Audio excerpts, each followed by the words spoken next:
গত 1 তারিখে পশ্চিম আগরতলা থানায় আমরা একটা মামলা নেই। মামলা নাম্বার হলো 9/2025। এই মামলার কমপ্লেনেন্ট কান্তি দাস আমাদের কাছে একটা কমপ্লেন করে যে ওনার বাইকটা কেবাকারা চুরি করে নিয়ে যায় বর্তলার কাছ থেকে, সঙ্গে আরও 4-5টা বাইকেও চুরি হয়েছে। এর ভিত্তিতে গতকাল রাত্রে আমরা একটা টিম গঠন করে তার মধ্যে ছিল ওসি বটতলা আউটপোস্টের, তাছাড়া থানার স্টাফও ছিল। গতকালকে আমরা একজন চোরকে ধরি এবং তার কাছ থেকে প্রথমে আমরা একটা বাইক উদ্ধার করি।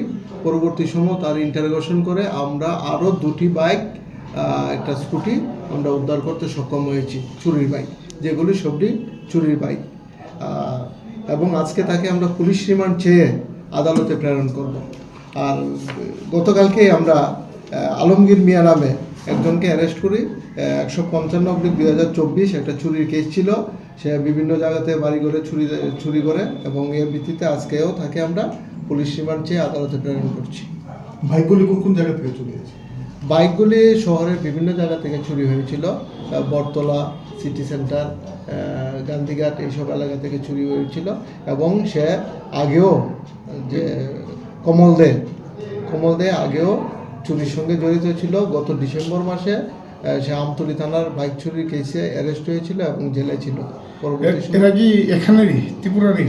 ত্রিপুরা। একজনের নাম হলো কমল দে, বাড়ি আপনার আপানিয়া ও সিনি মার্কেট এলাকা। আরেকজন আলমগীর, এর বাড়ি সাউথ রামনগর এলাকা। বাইক ওনারদের আমরা এখনো পাইনি, কারণ তাদেরকে আমরা স্ক্রিন রিপোর্ট এনে মালিকদের আমরা শনাক্ত করি।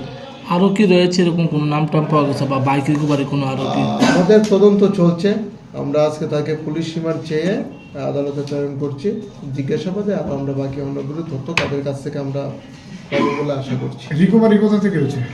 রিকভারি হয়েছে কমলদের বক্তব্য অনুযায়ী তার বাড়ির কাছ থেকে আমরা রিকভারি করেছি এবং এর কাছ থেকে একটা রিকভারি করেছি, আর বাকিগুলি তার বক্তব্য অনুযায়ী তার বাড়ির কাছ থেকে আমরা রিকভারি করেছি।